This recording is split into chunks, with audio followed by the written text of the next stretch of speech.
Alright, hello everyone. So today I'm going to be starting off talking about high caliber rounds. It's a very prevalent attachment on, or not attachment, but prevalent perk on pulse rifles at the moment in Destiny PvP, and it should have been in my pulse and scout rifle video, but I had already recorded that and edited it and uploaded it and scheduled it, so you know, I had already done all that, and then high caliber started becoming a more debated topic in the community, and so I figured I should talk about it.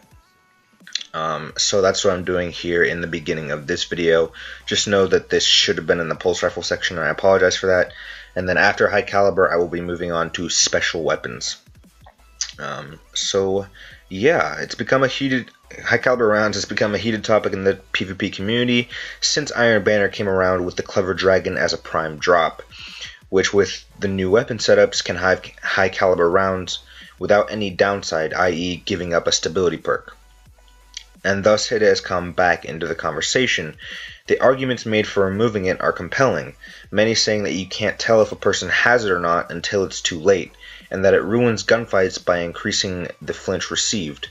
People even go so far as to say that it's an automatic gunfight win if someone has it on their weapon shooting at someone who does not, even if the latter person started shooting first in many situations.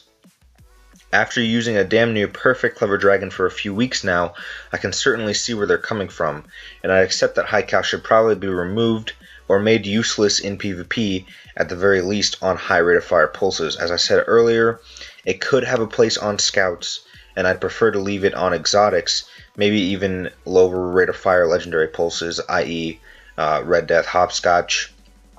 High cal is part of why I loved Red Death all through year one, although I can understand a potential tweak to high cal pulses like Red Death specifically, like further decreased stability, just to balance it a little bit more. Now we move on to the heated topic of special weapons. I'd like to start out by saying that, quite frankly, I'm not sure that Destiny's current loadout system can even work properly. Bungie came from making games where shotguns and sniper rifles were power weapons, now into a game where you have them off spawn and keep ammo through dying. Specials are an integral part of your loadout in Destiny, but they need to be treated one of several ways. Either they're treated as power weapons like in Halo, in which case the special ammo economy needs to be entirely reworked and experimented on, and specials should probably just be buffed to about what they were in original Destiny. Maybe not all the way to original Felwinter in terms of shotguns, but close. They already tried removing special at the beginning of 3v3 matches, however, along with fixing all the workarounds to that fact, remove that entirely so that you spawn with special ammo again, which was a tad confusing if you ask me. They could do something crazy like making special as common as it was back in vanilla, even picking it up off bodies, but making you lose it when you die. Or they could just reduce the amount of special that spawns on the map in a game, again. Or they could limit the amount of players that can pick up special. There are a million different ways to make specials feel more like power weapons, almost like heavy weapons are or should be. Another option is nerf the living crap out of specials to make them, well, specials.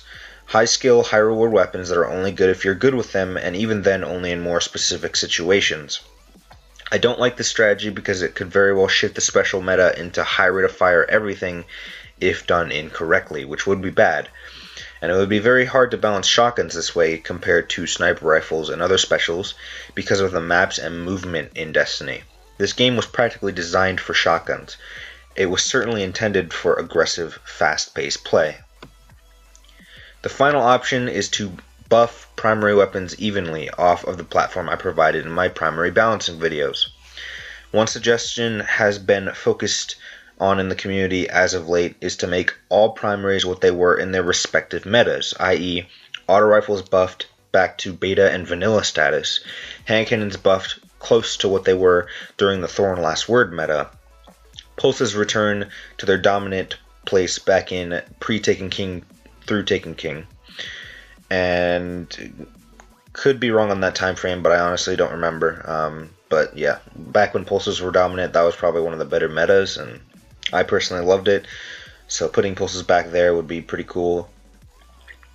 But regardless, buffing primaries to their strongest states is often compared to making Destiny PvP have a Call of Duty-esque kill time, which while yes is a hyperbole, the idea behind that holds true.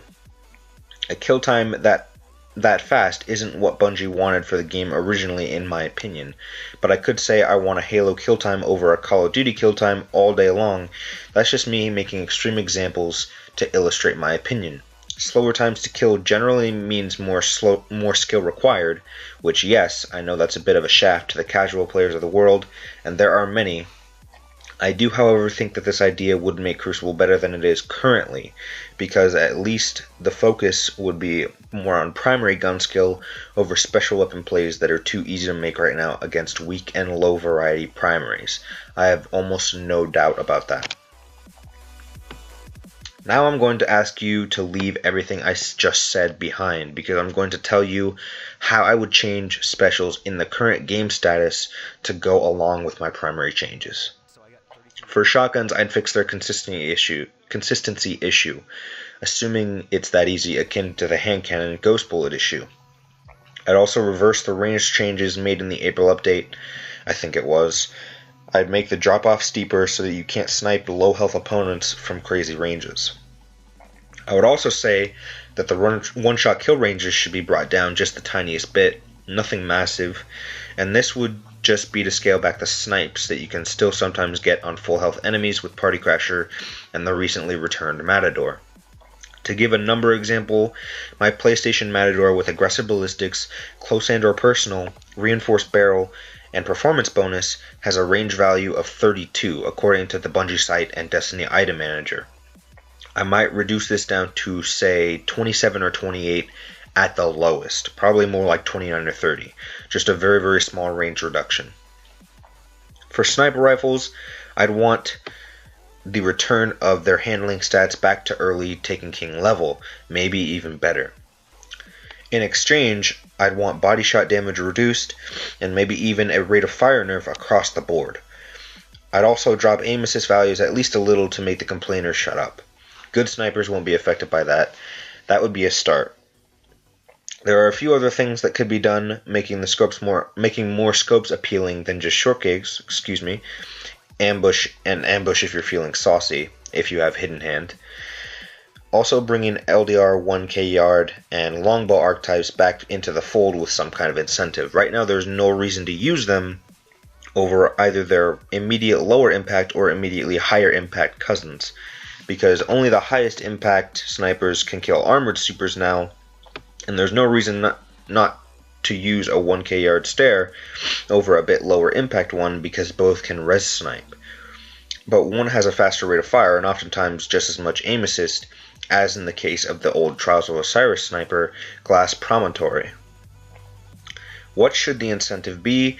More ammo than other snipers? I honestly don't know, and I am open to suggestions, but longbow, 1000 yard stare, LDR, they all are so pointless right now. So many people still use them because they have god rolls on them, but there's literally no real point in game, no real incentive to use them over the lower rate of fire versions or the higher rate of fire versions.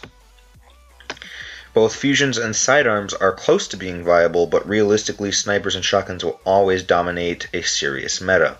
There might be good options in Trespasser or Plan C or Saladin's Virgil, but snipers and shotguns are simply more consistent and more defined in their roles. I'd leave both weapon types alone until you can shank out the kinks in the sniper shotgun meta first in relation to primaries, then dive into making sidearms the special weapons of people's dreams. But they are fairly close to that now. Very close.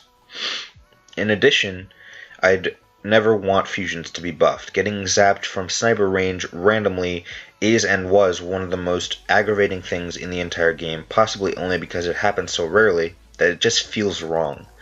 That being said, should Bungie give specials the power weapon treatment, they should be buffed up back up like everything else, just as long as the special ammo economy is reworked. Heavy, make it all like Trials. One spawn, middle of the map. That might even make it an option for competitive. Probably not.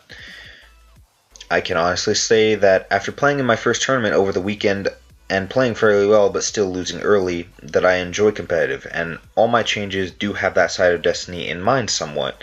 I think both crowds can be appeased, but it has to be done very precisely and preferably with much more consistent communication from Bungie. That's going to be all for today's video, guys. I had to record this outro separate, but please leave your own opinions in the comment section below. Like always, I will have links to my forum post and everything else in the description. And I hope you guys enjoyed the video. Let me know what you guys think, and I'll see you guys in my next one. Peace.